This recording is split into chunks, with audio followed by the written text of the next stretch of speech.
Então, vamos começar. Eu sou Adenaldo Júnior, médico residente de anestesiologia, R2, Hospital do Servidor Público Municipal de São Paulo. A gente vai falar um pouquinho sobre anestesia, raquianestesia e peridural, e a gente vai começar falando sobre anatomia da coluna vertebral, depois nós vamos dar sequência falando de raquianestesia, peridural e bloqueios combinados. Falar um pouquinho da anatomia e exame físico da coluna vertebral. A coluna vertebral está composta por 7 vértebras cervicais, 12 vértebras torácicas, 5 vértebras lombares, 5 vértebras sacrais e 4 vértebras coxídeas. Lembrando que a primeira vértebra cervical é o denominado Atlas, e essa vértebra ela é diferente porque não tem corpo vertebral e nem processo espinhoso.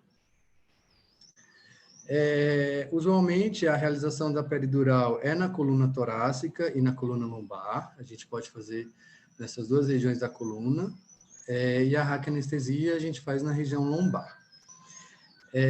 Nessa diapositiva, a gente consegue perceber a diferença dos processos espinhosos na coluna torácica e na coluna vertebral, devido que os processos espinhosos na coluna torácica, eles são mais verticalizados do que na coluna lombar, e por causa dessa inclinação anatômica, a gente tem um pouco mais de dificuldade quando a gente realiza uma peridural na região torácica. Aqui a anatomia da anatomia vertebral. Na parte anterior da vértebra, a gente tem o corpo vertebral, e na parte posterior da vértebra, a gente tem o processo espinhoso, o processo transverso, o processo articular, a lâmina, os pedículos e o forame vertebral. Toda a extensão da coluna vertebral, ela é conectada, as vértebras são conectadas umas nas outras, através dos discos vertebrais, né, e através dos ligamentos, basicamente. E o forame vertebral, ele forma o canal vertebral por onde passa a medula. Quando a gente realiza uma punção lombar, por exemplo, durante a raquianestesia, a gente atravessa estruturas anatômicas em que essas estruturas elas são sentidas inclusive pelo tato, quando a gente está realizando a RAC.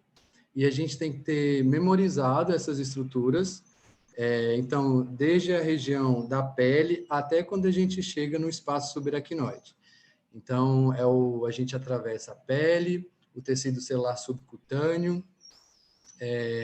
a gente chega no processo, no ligamento supraespinhoso, no ligamento interespinhoso e no ligamento amarelo. O ligamento amarelo é um pouco mais rígido, e quando a gente atravessa ele, a gente sente o famoso clique, né? Que nem muitas vezes a gente vai sentir a gente vai ter essa sensação. Logo em seguida, a gente atravessa o espaço peridural, no ligamento amarelo, a gente chega no espaço peridural. E logo em seguida vem as meninges, né? E, por fim, a medula espinhal. Então, tá aí. O ligamento amarelo é o principal ponto de referência para o bloqueio peridural, por exemplo. Ele, entre L2 e L3, ele tem uma espessura de 3 a 5 milímetros aproximadamente, ele não é contínuo em toda a sua extensão, e ele é rico em fibras elásticas. O canal vertebral, ele é por onde passa toda a medula espinhal e por onde passam as fibras nervosas. E essas fibras nervosas, elas vão dar origem aos dermátomos, né? Que a gente tem que memorizá-los para saber, por exemplo, a altura do nosso bloqueio, da altura do bloqueio do neuroeixo, quando a gente realiza a RAC, por exemplo. Então, desculpa.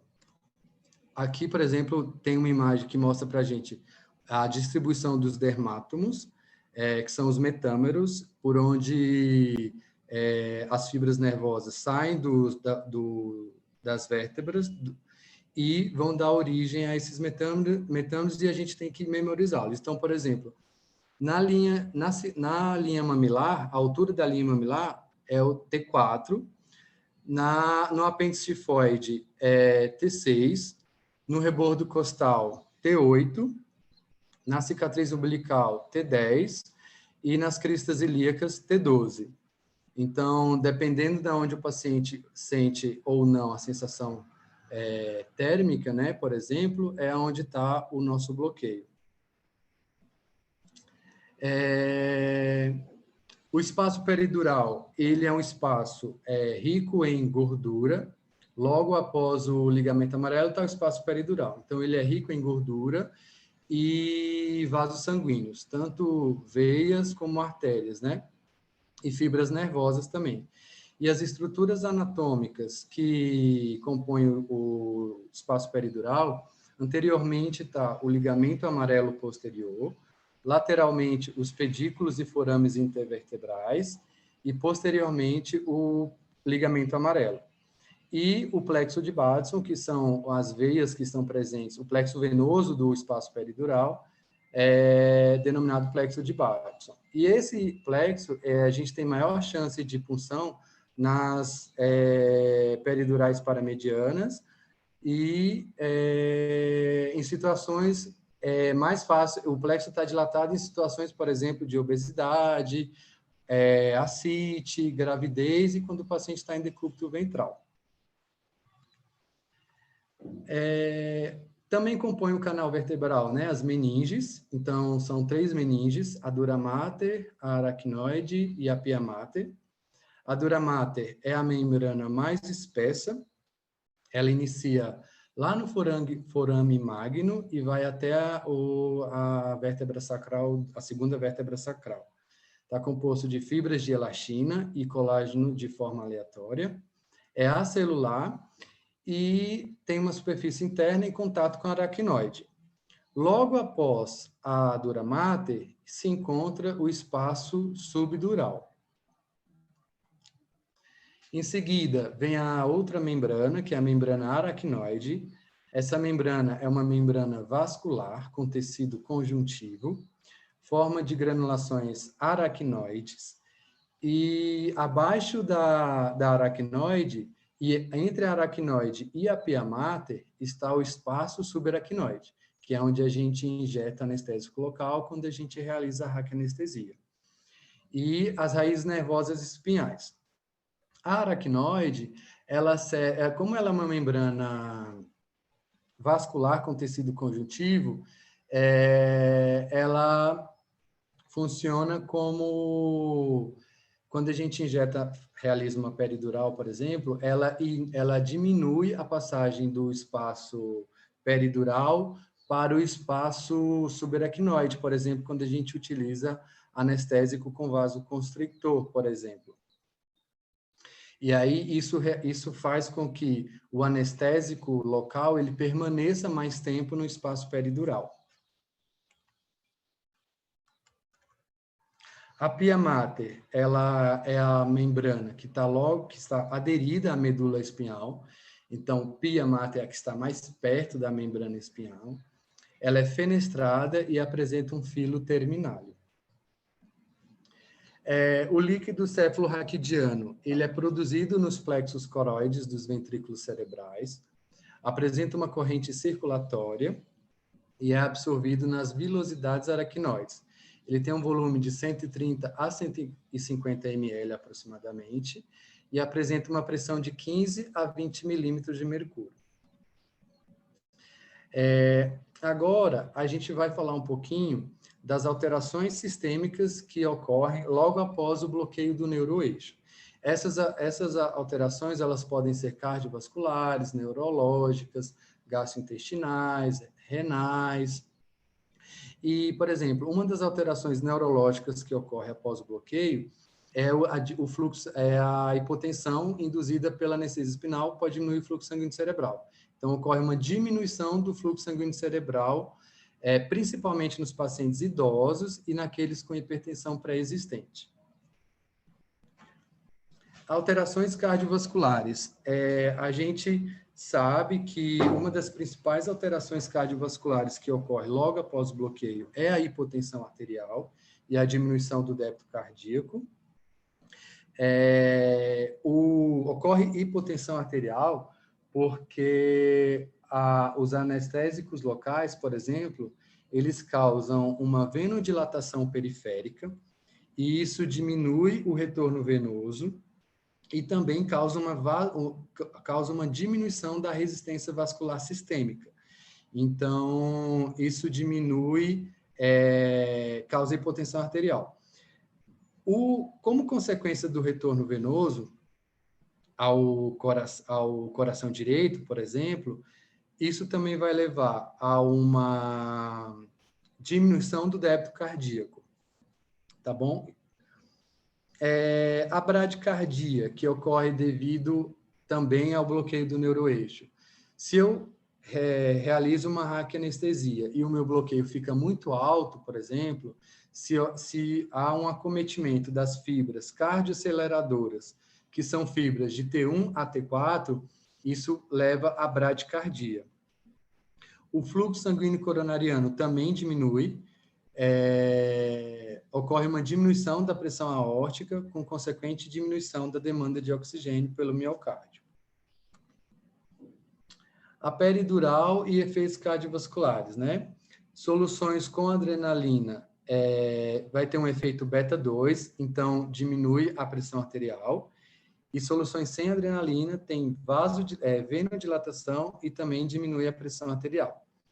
Então, as condutas que nós devemos ter diante da hipotensão arterial, da bradicardia, quando a gente realiza o bloqueio do neuroeixo, é infundir volume no paciente, e essa infusão de volume com cristalóide ou colóide, né, expansão volêmica, pode ser prévia ao bloqueio do neuroeixo, como pode ser também durante o bloqueio, né, após a realização do bloqueio. Isso não tem muito consenso, pode ser realizado das duas formas. E quando você precisa evitar o choque cardiocirculatório, por exemplo, você pode lançar a mão também de um vasoconstrictor. É uma das alternativas. Efeitos respiratórios. Após o bloqueio do neuroeixo, os efeitos respiratórios não são muito proeminentes, mas pode haver uma diminuição da capacidade vital, pode haver também paralisia dos músculos intercostais e abdominais, porém o volume corrente fica preservado. E geralmente o músculo diafragma, o esternocleidomastoideo e os escalenos, eles não são acometidos pelo bloqueio do neuroeixo. Quando tem algum efeito respiratório, geralmente esses efeitos são mais pronunciados em pacientes idosos e pacientes com DPOC. Naqueles pacientes que eu tenho um bloqueio dos músculos intercostais, por exemplo, e e causa apneia, essa apneia também está sendo causada por uma isquemia bulbar, lá no bulbo, pela hipotensão. Efeitos gastrointestinais. Os mais comuns são náuseas e vômitos. A gente está bastante acostumado a, depois do bloqueio do neuroeixo, presenciar náuseas e vômitos. Esse mecanismo fisiopatológico ocorre quando eu tenho uma simpatectomia, predomina o parasimpático, e isso leva a uma maior motilidade gastrointestinal e relaxamento dos esfíncteres, e aumenta também as secreções, por isso que pode ocasionar as náuseas e vômitos. Oi? As náuseas e vômitos também são ocasionadas quando tem hipotensão arterial. E também pode ocasionar um bloqueio da resposta endócrino-metabólica e imunológica do trauma, né? Diminuir as catecolaminas. Gente, eu acho que tem alguém com o microfone ligado que está fazendo eco. Se der para desligar os microfones, tem um som aí de fundo, tá bom? Obrigada. Tá bom. Acho que parou, né? Vamos lá, vamos continuar. Então, quando tem bloqueio, no bloqueio do neuroeixo também tem uma diminuição das catecocolaminas, da renina, angiotensina, diminuição dos hormônios tireoidianos. Efeitos renais, ocorre uma diminuição do fluxo sanguíneo renal, apesar de pouca importância fisiológica, e a retenção urinária, que não é questionável. Então, falar um pouquinho agora da anestesia subaracnoide. Da anestesia subaracnoide, ou raquianestesia, foi descrita pela primeira vez, por exemplo, realizada por Auguste Colbia, em 1898. E no ano seguinte, em 1899, o Théodore Marin Touffier, que foi quem descreveu a linha imaginária de Touffier entre as duas cristas ilíacas. E ele descreveu também que você só pode injetar o anestésico local após a caída da primeira gota de líquido.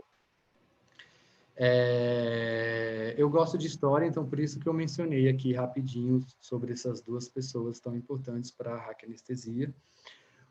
Os anestésicos locais, que eu vou só mencionar, porque essa aula é do Igor, e falar um pouquinho dos tipos de agulha e da técnica. Então, a gente tem vários tipos de anestésicos locais, procaína, lidocaína, mepivacaína, tetracaína, ropivacaína, levobupivacaína e a bupivacaína. Isso aqui está na minha aula, mas, na verdade, eu acho que isso era da aula do Igor, fala da baricidade dos anestésicos, e a baricidade nada mais é que a densidade igual a densidade, que nada mais é que massa dividido pelo volume. Então, quando o anestésico ele tem uma baricidade maior que a do líquido, a gente vai falar que ele é hiperbárico. Quando ele tem uma densidade igual à do líquido, ele é hipobárico. Quando ele tem uma densidade menor, igual à do líquido, ele é isobárico. Quando é menor que o líquido, é hipobárico. Para a gente tornar um anestésico local hiperbárico, por exemplo, a gente adiciona glicose, 80 miligramas de glicose, e você faz com que o anestésico se torne hiperbárico. Isso é um dos fatores que influenciam na altura do bloqueio do neuroeixo. Vou falar disso um pouquinho mais na frente. Então, aqui, os fatores que interferem na altura do bloqueio subaracnoide. Esses fatores, eles estão relacionados aos medicamentos, eles são relacionados ao paciente e à técnica e ao posicionamento. Então, por exemplo, fatores relacionados ao anestésico local. A baricidade, que eu falei agora há pouco, está relacionado à dose, ao volume, à concentração do anestésico local. Ao paciente, quais são os fatores que interferem, que são relacionados ao paciente e interferem na altura do bloqueio? A idade, o gênero, a altura e o peso. Mas esses fatores não são tão importantes quanto, por exemplo, a quantidade de líquido cefalorraquidiano. E a quantidade de líquido cefalorraquidiano das pessoas, elas mudam de pessoa para pessoa. Por exemplo, em pessoas obesas e nas pacientes gestantes, a quantidade de líquido ela é menor. Então, por isso, a maior probabilidade de que ocorra uma raquianestesia total. Ao posicionamento do paciente, se o paciente está em decúbito supino, ou em céfalo-declive, ou céfalo-aclive, ou em decúbito lateral, ou até mesmo decúbito ventral, isso também vai influenciar na altura do bloqueio. E a técnica também influencia o local da injeção. Se eu faço o meu bloqueio a nível de L3 ou L4, eu tenho menor probabilidade de que suba o anestésico se eu faço um bloqueio muito alto, por exemplo, entre L1 e L2, né? A direção do bisel da agulha, a velocidade de injeção, a adição de vasoconstritores, fármacos adjuvantes. Além dos anestésicos locais que a gente injeta no neuroeixo do paciente, a gente também pode lançar mão de fármacos adjuvantes. Acho que a Ellen perguntou para mim o outro dia se a gente também fazia fentanil e morfina na raquianestesia. sim, a gente faz essas medicações também na raquianestesia, não só o fentanil, o sulfento e a morfina, mas também vasoconstritores, como a adrenalina, por exemplo, alfa-2 agonistas, como clonidina, e essas medicações ajudam numa analgesia mais duradoura, né? E num melhor bloqueio motor, por exemplo. Os opioides ligam-se aos receptores opioides nas lâminas 2 e 5 do corno dorsal, da medula, e substância gelatinosa de Rolando, diminuindo a liberação de neurotransmissores excitatórios. E potencializam os efeitos anestésicos locais, além de propiciarem melhor analgesia pós-operatória, né? Mas essas medicações também causam efeitos adversos, como prurido, náuseas, vômitos, retenção urinária e depressão respiratória. É muito comum nas cesarianas, por exemplo, a gente vê que a gestante está pedindo para coçar o nariz. Coça meu nariz. Isso pode ser efeito dos opioides, na raquianestesia.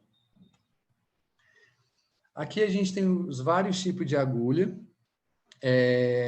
e o que é interessante falar dos tipos de agulha é que essas agulhas, por exemplo, as que a gente tem no hospital é a de Whittaker, né? Mas também tem a de Quink, são agulhas que elas se diferenciam entre elas devido à sua ponta, né? Se a gente vê aqui na agulha de Whittaker, ela tem uma ponta de lápis, e a de Quink, por exemplo, ela é cortante, se a gente observar.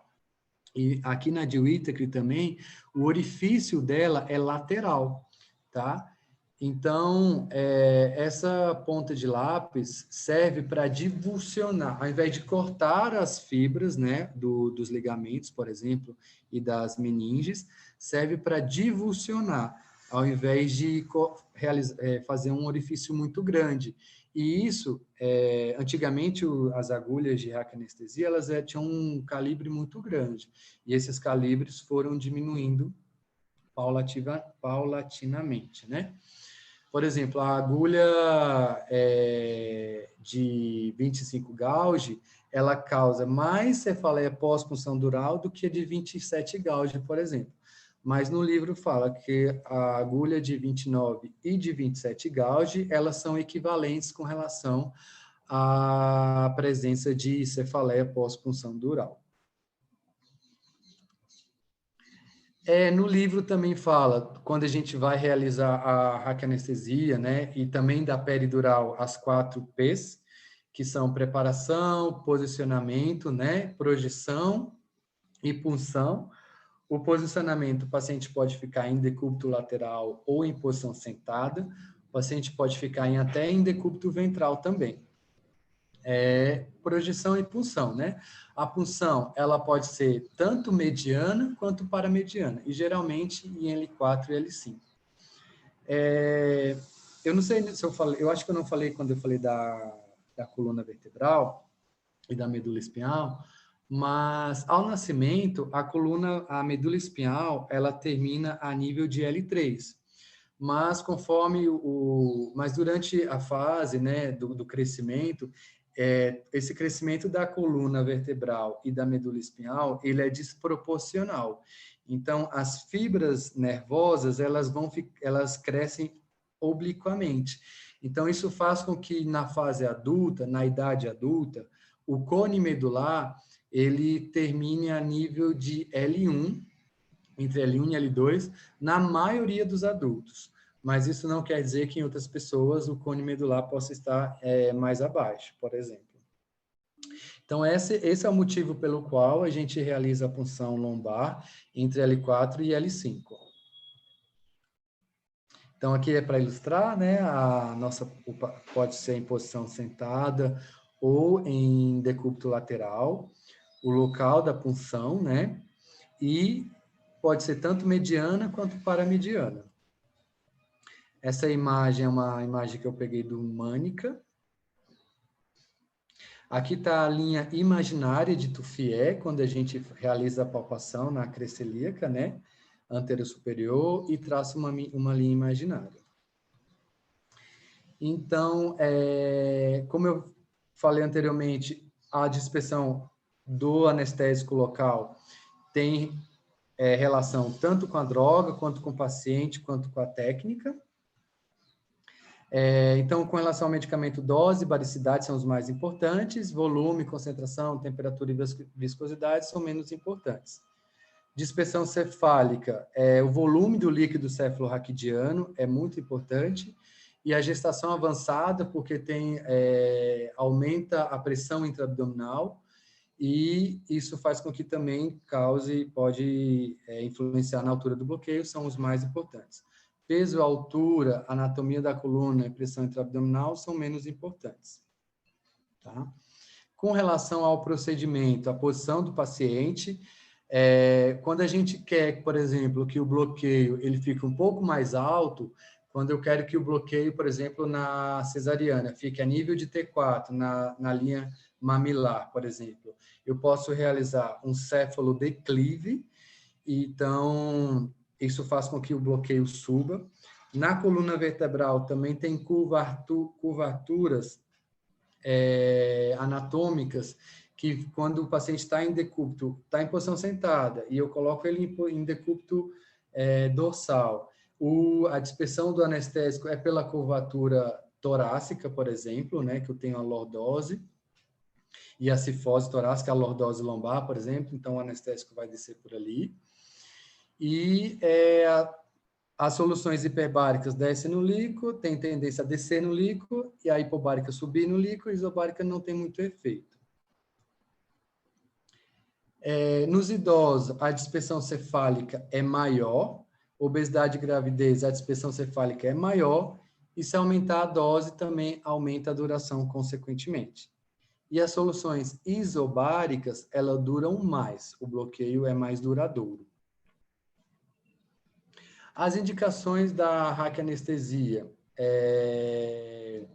elas são geralmente para cirurgias realizadas no abdômen inferior, né, abaixo da cicatriz umbilical, mas também para o períneo, pelve e membros inferiores. Isso, assim, há algumas exceções, por exemplo, para cirurgias mais altas, como uma colecistectomia. Porém, isso é infrequente, tá bom? Geralmente, no início do procedimento, a gente conversa com o cirurgião, pergunta para ele onde que vai ser realizada a incisão, né? Quanto tempo vai durar, e aí a gente tem a possibilidade de se programar com aquela anestesia. As contraindicações com relação ao bloqueio do neuroeixo podem ser contraindicações absolutas ou contraindicações relativas. Dentro das contraindicações absolutas, a principal é a recusa do paciente. O paciente pode se recusar a realizar um bloqueio do neuroeixo, mas também sepse e infecção no local da punção, no sítio da punção. Lembrando que o HIV não contraindica a raquianestesia, situações de choque e uso de anticoagulantes. Dentro das contraindicações relativas, a gente tem as doenças neurológicas, né, como a espinha bífida e a esclerose múltipla, por exemplo, DPOC, as cardiopatias, a estenose aórtica e a falta de cooperação do paciente também. O uso de anticoagulantes e bloqueio do neuroeixo. Por exemplo, só mencionar que o ácido acetil salicílico e o anti-inflamatório não esteroide, eles não contraindicam a raquianestesia nem a peridural. Os antiagregantes plaquetários mais potentes são os inibidores da glicoproteína 2B3A e a gente tem a heparina simples. Então, quando o paciente está... E a heparina de baixo peso molecular. Quando o paciente está internado em enfermaria, está fazendo uso de, por exemplo, heparina de baixo peso molecular, a gente tem que se atentar a quando foi a última dose da heparina e ver se esse paciente tem ou não contraindicação ao bloqueio do neuroeixo. Os bloqueios podem ser 12 horas após a última dose da heparina, e após ter realizado o bloqueio, a próxima dose da heparina tem que ser 12 horas depois. Aqueles pacientes que estão com o catéter, eu posso retirar o catéter 12 horas da dose da heparina e eu posso reintroduzir a heparina 2 horas após de ter retirado o catéter. Sempre lembrar de checar o coagulograma desse paciente, checar tempo de protrombina, tempo de tromboplastina parcial ativado, contagem de plaquetas, para a gente não causar uma das complicações, que é o hematoma. Dentre as complicações, as complicações dos bloqueios do neuroeixo, elas podem ser, não está aqui no slide, mas eu vou falar para vocês assim, podem ser complicações imediatas e complicações tardias. As complicações tardias, basicamente, são aquelas complicações que são causadas por neurotoxicidade dos anestésicos locais ou por lesões traumáticas diretas das fibras nervosas, por exemplo. Então, aqui, por exemplo, sintomas neurológicos transitórios, né? É uma das complicações, está caracterizado por dor, disestesia nas nádegas ou pernas, né? Dor lombar persistente, é causada, por exemplo, quando eu injeto lidocaína 5%, que não se faz mais, tá bom? Agora se utiliza lidocaína 2%. E a gente pode observar em cirurgia de joelho, quadris e é mais frequente em cirurgia de joelho, cirurgia de quadril e posição de litotomia. A síndrome da cauda equina, ela é causada por lesão de ramos dorsais e ventrais abaixo de L1, geralmente no pós-operatório imediato, causa parestesia e dores em membros inferiores. Quando eu tenho injeção intraneural, antigamente se fazia catéter, ainda pode fazer catéter subaracnoideu contínuo, mas essa técnica caiu em desuso devido a lesões, devido ao anestésico local ficar muito tempo em contato com as fibras nervosas, e isso causar a síndrome da cauda equina, por exemplo. Ou quando eu tenho uma massa muito grande de anestésico local. Tá bom? Então, tem um efeito neurotóxico. Punção traumática, massa excessiva, né? E os microcatéteres. Aracnoidite adesiva também é uma complicação. Essa complicação a gente via muito quando a gente não tinha materiais descartáveis para a realização da raquianestesia. Então, ficava resíduos, né, de limpeza das agulhas, e isso causava a aracnoidite adesiva, que leva a reação inflamatória, tem um início insidioso, é grave e pode levar até o óbito. A fístula licórica, após a punção e passagem de catéter, sempre testar o catéter, né, ver se está funcionando direitinho. Causa cefaleia, né, uma característica clínica, cefaleia, o tratamento é conservador. O blood pad pode ser associado como tratamento, né? E o tratamento é cirúrgico. A meningite, por exemplo, é uma outra complicação. A meningite, elas podem ser sépticas ou assépticas, né? As meningites sépticas, por exemplo, causada por germes como Staphylococcus aureus e Pseudomonas aeruginosa, mas também tem o Streptococcus viridans, que é um estreptococo que está presente na mucosa oral. Por isso, a importância de se utilizar a máscara facial para todo mundo que estiver na sala de cirurgia, principalmente se estiverem realizando o procedimento, realizar a máscara facial para não contaminar o material, não causar uma meningite no paciente. E podem ser assépticas também, devido, por exemplo, a detergentes que a gente utiliza para fazer asepsia e antissepsia do dorso do paciente, como a clorexidina, que é extremamente neurotóxica. A síndrome da artéria espinhal anterior, essa artéria de Adam-Quicks, é mais comum na peridural, tá? É grave e irreversível, essa complicação rara também. Causa uma paralisia motora com preservação da sensibilidade, leva à incontinência urinária e fecal. E é isso. São lesões ateroscleróticas com hipotensão grave da artéria. A cefaleia pós-punção dural, que antigamente essa complicação era uma complicação extremamente frequente, mas com a diminuição do calibre das agulhas de raquianestesia, essa complicação foi diminuindo. Então, era uma complicação comum, foi diminuindo, né? Mas é bastante importante. Ela está caracterizada clinicamente por uma dor frontal occipital. Essa dor, ela se incrementa quando o paciente fica em posição de ortostase ou em posição ereta e diminui quando o paciente está em decúbito dorsal. O mecanismo fisiopatológico dessa complicação fala a respeito de que é por causa que você, devido ao calibre da agulha, você causa um orifício na dura do paciente, por ali ele perde líquido cefalorraquidiano. Então, com a perda do líquido cefalorraquidiano, você tem uma diminuição da pressão intracraniana e leva à perda de sustentação das estruturas do sistema nervoso central. Então, como mecanismo compensatório, eu tento aumentar o fluxo sanguíneo cerebral devido à perda de líquido, e isso é o que ocasiona a dor.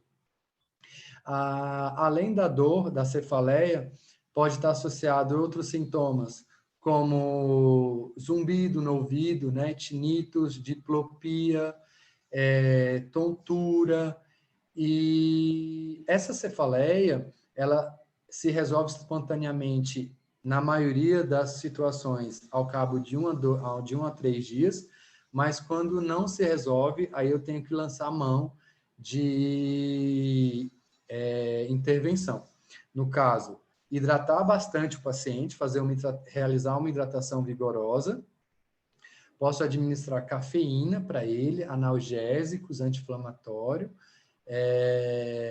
sumatriptano, inclusive, mas também pode ser realizado o bloqueio, por exemplo, do gânglio esfenopalatino, é uma técnica a ser realizada, ou o próprio blood patch, que o blood patch nada mais é que realizar uma peridural e colher sangue autólogo do paciente, né? Numa seringa de 20 ml, por exemplo, eu retiro aproximadamente 20 ml de sangue e eu injeto esses 20 ml de sangue no espaço peridural do paciente. Então, eu estou criando um coágulo, tá bom? Então, tem fatores de risco para a ocorrência da cefaleia pós-punção dural. Dentre esses fatores de risco, nos pacientes jovens, principalmente, no idoso é menos frequente, mulheres, impulsões paramedianas, gravidez, múltiplas punções e agulhas calibrosas e cortantes. A conduta eu já falei, né? Outra complicação é a parada cardíaca, né? Devido que se eu bloqueio, eu realizo uma simpatectomia das fibras cardioaceleradoras, de T1 a T4, eu levo, por exemplo, a bradicardia e pode levar à parada cardíaca. Então, tem um bloqueio, quando tem simpatectomia, existe uma predominância do parasimpático, que leva à hipotensão arterial, diminuição da pré-carga com bradicardia, principalmente pacientes vagotônicos, atletas, né? Que também muito medo, ansiedade, síndrome vasovagal, são fatores de risco, né? E é isso.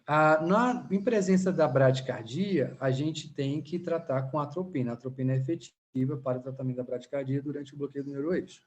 Tá bom? Quando tem hipotensão associada, existe o pior prognóstico, a gente tem que aplicar o protocolo do ACLS. Injeção intravascular também é uma complicação, por exemplo, quando a gente pega lá o plexo de Batson, né, na peridural. Efeito dependente do anestésico local utilizado. E a raquianestesia total. Eu, por exemplo, já vivenciei uma raquianestesia total no CO do hospital. Era uma paciente gestante, que a gente realizou a raquianestesia e ela evoluiu com apneia e hipotensão arterial, a bradicardia e a apneia. Mas eu estava com a doutora Jaqueline e ela interviu super rápido, com atropina e efedrina, ventilando a paciente na mão e a paciente saiu. Bem. O hematoma, se a gente não se atentar aos fatores de risco, ao uso de anticoagulantes, Então, pode ocasionar um hematoma peridural, né? Está caracterizado clinicamente por fraqueza ou falta de sensibilidade em membros inferiores, detecção precoce e crítica através de uma ressonância. A gente tem que pedir avaliação do neurologista quando a gente vê que o paciente está cursando com sintomas neurológicos, né?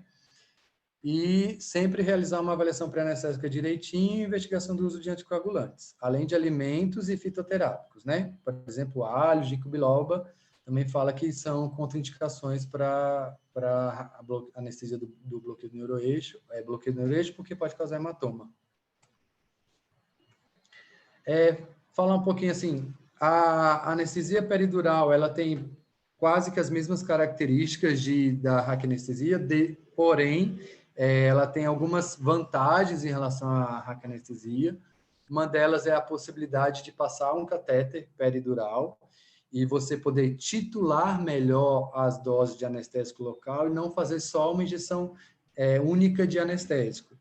E também a possibilidade de você ter um melhor controle da dor pós-operatória, né?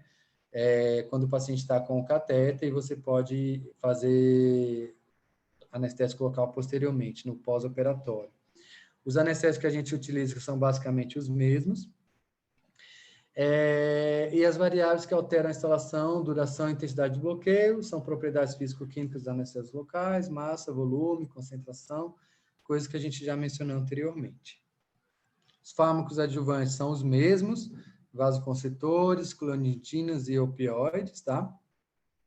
A morfina, ela é um opioide hidrofílico, então ela tem uma dispersão rostral cranial na pele, e o fentanil e o sulfenta, ele é lipofílico, então ele fica ali mais próximo da injeção, do local da injeção. Essa diferenciação, ela tem relação com a dispersão no espaço peridural. O fentanil reduz a metade a necessidade de agentes inalatórios, então a gente diminui, né, a quantidade de servo, de desflurano, melhora a analgesia pós-operatória, tem uma duração de 2 a 4 horas, geralmente a dose é de até 100 microgramas, na pele. Efeitos adversos, prurido na região tóraco-facial, náuseas e retenção urinária. O sulfenta. Eu nunca usei sulfentanil, nunca vi um chefe usando também no hospital, mas já ouvi dizer que se pode fazer e, por exemplo, no Leonor, se não me engano, pode fazer. Algumas pessoas fazem. O comportamento é semelhante ao do sulfenta, tem uma duração maior, de 4 a 8 horas, do fenta, tá? Desculpa. E uma duração maior, de 4 a 8 horas, e indicações e efeitos adversos semelhantes. Morfina tem uma duração de ação na via peridural de até 24 horas, então ela é muito boa para dor pós-operatória, de 18 a 24 horas. Os efeitos adversos são semelhantes aos do sulfenta e do fenta, porém podem ser mais intensos. E a dose usual é de 1 a 2 miligramas na pele. A gente pega ali uma ampolinha, dilui com 10 miligramas por ml, dilui para 10 e coloca até 2 miligramas na pele. Não exceder a dose diária de 4 miligramas. A clonidina é um alfa-2 agonista que a gente também pode utilizar, é um fármaco não opioide, lipofílico, mais utilizado via peridural. A dose normalmente é de 0,5 a 1,5 micrograma por quilo via peridural. A latência de até 20 minutos, o pico de ação em 1 hora e a ação analgésica comparada à da morfina. Doses pequenas de clonidina leva ao tônus, à diminuição do tônus simpático, levando à hipotensão.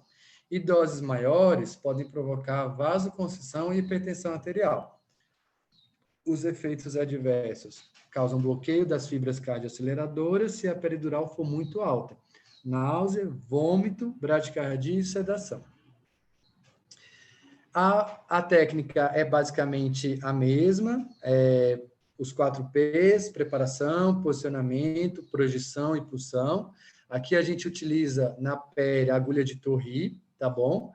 A punção geralmente é mediana, tem 2 técnicas que a gente pode utilizar, que é a técnica da perda de resistência, ou também conhecida como técnica de Dogliotti, ou também tem a técnica com solução salina. Disse que a técnica de Dogliotti, perda da existência, se não me engano, com ar, é a técnica de Dogliotti modificada. As punções torácicas podem ser feitas no espaço de C7 e T1, entre C7 e T1, entre T1 e T2, e de T8 a T12. As de T4 a T7, por exemplo, a punção mediana é praticamente possível, e é preferível a punção paramediana, justamente por causa daquela dificuldade que a gente encontra na combinação dos processos espinhosos, tá bom? As vantagens da anestesia peridural eu falei anteriormente, né? Proporciona a passagem de um catéter através da agulha de Torri e permite fazer anestesia contínua. A gente tem a possibilidade de titular o anestésico de forma adequada. A gente consegue observar a resposta clínica do paciente, as concentrações mais diluídas de anestésico local, né? A gente tem a bupivacaína, 0,5%. A gente pode diminuir ainda mais quando a gente quer analgesia. Então, a gente pode fazer a 0,0325, 0,125, tá bom? A gente tem a possibilidade de repetir a dose do anestésico local, né? E manter a analgesia no pós-operatório.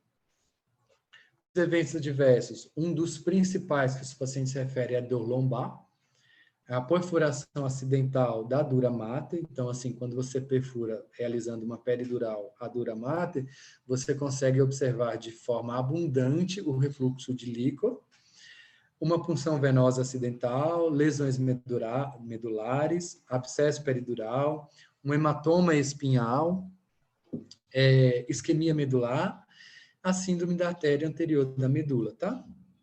A Dankiewicz.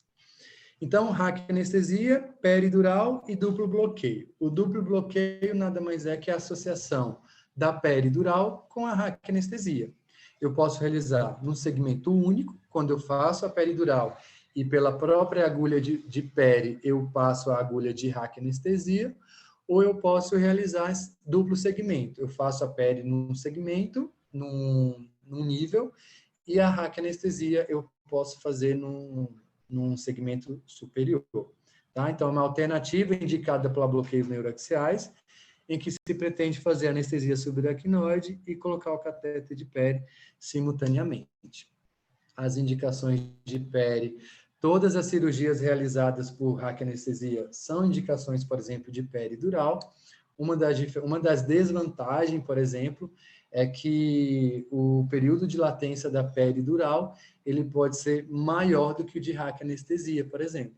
Quando eu associo o duplo bloqueio, eu posso, isso me facilita, por exemplo, eu quero passar um catéter e eu quero titular melhor minha anestesia, eu quero realizar analgesia pós-operatória, eu quero deixar um catéter, mas eu não quero ficar tanto tempo esperando para o meu bloqueio pegar. Então, eu posso fazer um duplo bloqueio, porque com a raquianestesia, isso aumenta, o paciente já vai ficar anestesiado rapidamente e por ali eu já tenho também o catéter. E com relação à raquianestesia peridural é isso. Muito obrigado.